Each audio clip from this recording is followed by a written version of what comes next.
Abusia for Mobia Kwaba. Andrew at time Attorney General organized a press conference to expose Kwabena Dubuahini MPP for diverting over $2 million. Omoria at the Akoto real estate in Adano.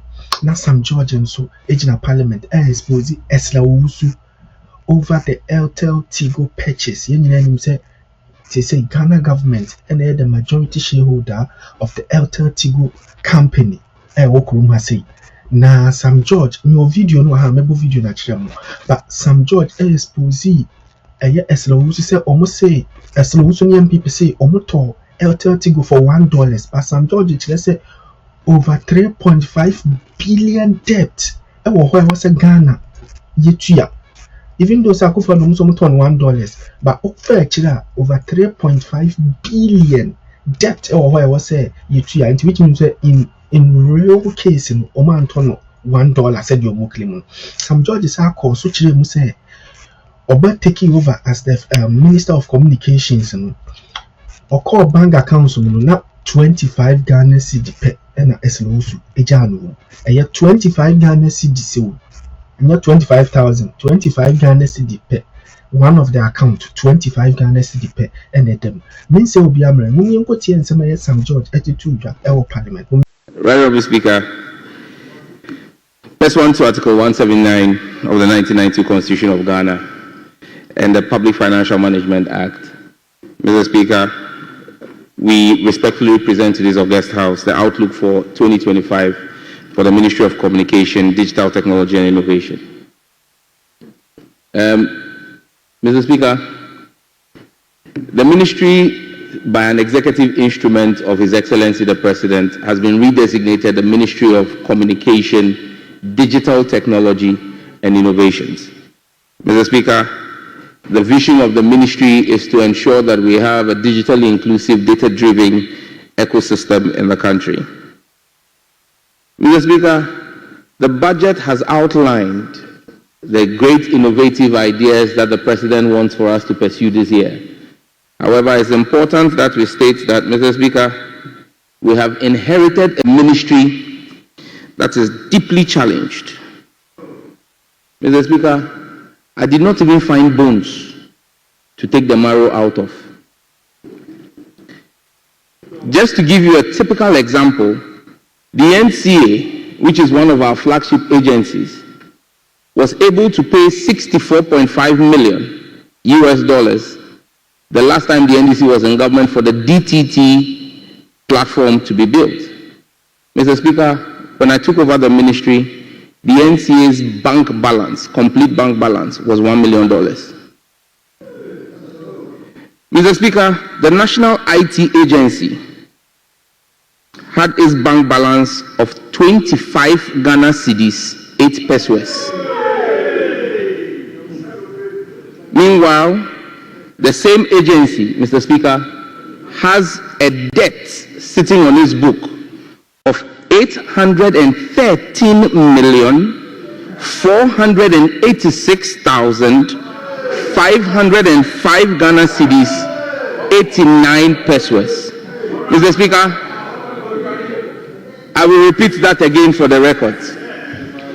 The debt at NITA, the National IT Agency, is 813,486,505 Ghana cedis, 89 pesos.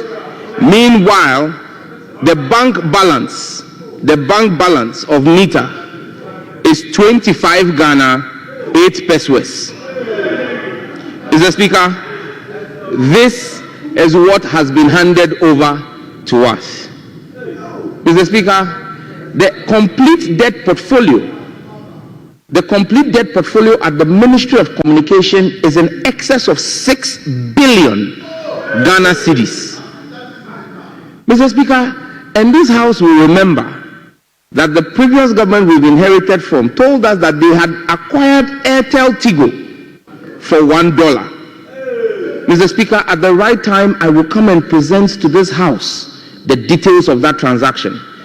But let it be on the record that government claimed, and that the previous government claimed to have bought Airtel Tigo for $1, but took it with a debt portfolio of $220 million US. In fact, Mr. Speaker, the last meeting I had before coming to Parliament was with a US ambassador. And I'm sure those of you who have followed the news have seen a US senator say that the IMF should not disburse to Ghana the next tranche because we owe ATC. $220 million debt. Yet the previous government told us they bought it for $1. Mr. Speaker, however, we have a president who is visionary and has given us the way forward. We are going to build a digitally resilient economy. The growth of ICT in our country will be matched under this administration with the right regulatory and policy framework. Mr. Speaker, as we speak, the legislation in the Ministry of Communication, Digital Technology and Innovation should not be in the ministry, it should be in a museum. Reason being that it is outdated, it is not fit for purpose, and it is past its prime. Mr. Speaker, to put this in perspective, the Ghana Telecoms Act was passed in 2003. Mr. Speaker, that is 22 years old in an IT sector. The Data Protection Act was passed in 2012, 13 years old. Electronic Communications Act was passed in 2008. Mr. Speaker, 17 years old. The Electronic Transactions Act, 2008, 17 years old. The National Communications Act of 2008, 17 years old. The Postal and Courier Services Regulatory Commission Act, 2003, 22 years old. Mr. Speaker, this is what we have inherited. Mr. Speaker, on the back of this, we have a lack of adequate governance which poses challenges such as data security, privacy, economic inclusion, intellectual property rights, and digital sovereignty. Mr. Speaker, in line with this, I will be coming to this House with legislation to review and revamp all of this legislation, 7 of them, before the next meeting of Parliament comes to an end. And we want to seek the indulgence of the House to expedite action for us to pass this bill. Mr. Speaker, the ministry intends to roll out our 1 million coders project. The 1 million coders project is an ambitious, in fact, it is per capita the most ambitious project on the continent of Africa. Because the only other country that is planning to do anything like this is Nigeria, which is planning to train 3 million ICT people out of a population of 300 million. We are training 1 million out of a population of 33 million. And so this is the most ambitious plan. Mr. Speaker, in the last 5 weeks, we have laid out the column for it. And Mr. Speaker, 100 million Ghana cedis has been allocated as seed fund in the 2025 fiscal year budget for it. As part of rolling out that, we will be doing the training in all 264 districts in the country, and also using our flagship digital youth village at the University of Ghana, Legon. When completed, this digital youth village will serve as a center of excellence for learning, innovation, and creativity in the digital space. Once again, the visionary President John Dramani Mahama and the hardworking Minister for Finance have dedicated 86 million Ghana cedis for the completion of the digital youth village.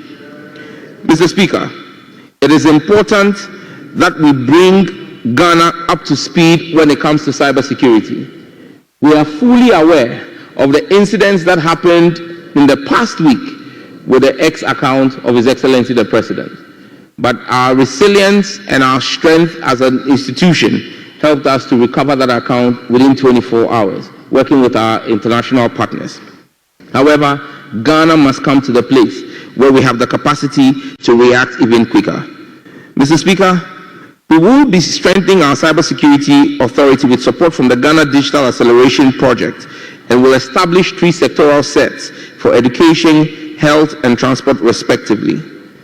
Mr. Speaker, it is also important to understand that Ghana is going to a place where we're going to be digitally inclusive and data-driven with a Smart Data Initiative.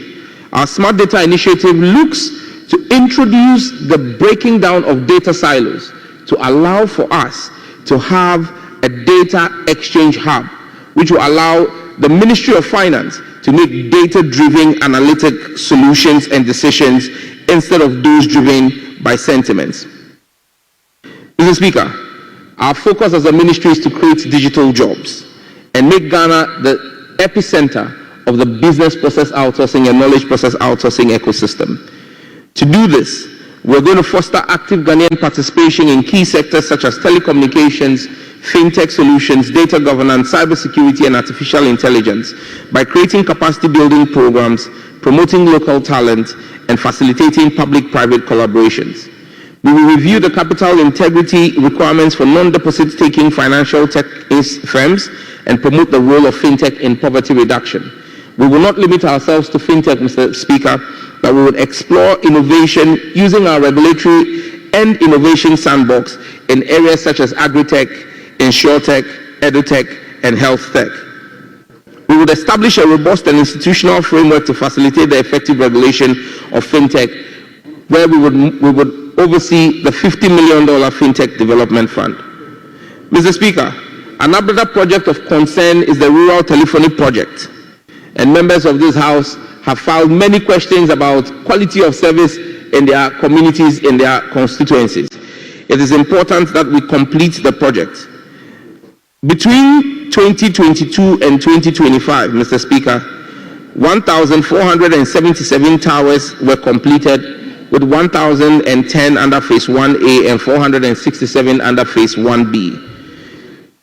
This year, the ministry has made an allocation of 147 million Ghana cedis for us to complete the outstanding 539 rural telephony sites. Mr. Speaker, as a government, we are committed to revamping the Ghana Post Company to make it an efficient postal delivery service, and we will rehabilitate and digitize the operation of 200 of our post offices to enable them to provide e-services to customers. The NCA, as a regulator, will continue its work in cleaning up the spectrum fiber. And Mr. Speaker, I will be coming to this House very soon to properly brief the House on the closure of radio stations, the reasons for the suspension of those licenses, and the outstanding radio stations whose licenses will be suspended for breaches of regulation. And we will lay out the remedial measures that we'll be taking to get the support of this House. Mr. Speaker, a thriving ICT ecosystem is vital for our social, economic, and cultural development, and we must, as a country, prepare ourselves for the fourth industrial revolution of artificial intelligence. With John Mahama at the helm of affairs, and with my good self, Mr. Speaker, leading the ministry, you are rest assured that Ghana is in safe hands digitally. I thank you, Mr. Speaker. Thank you very much, honorable members. He made it in 11, 12 minutes. That's good. My side, who is? Yes.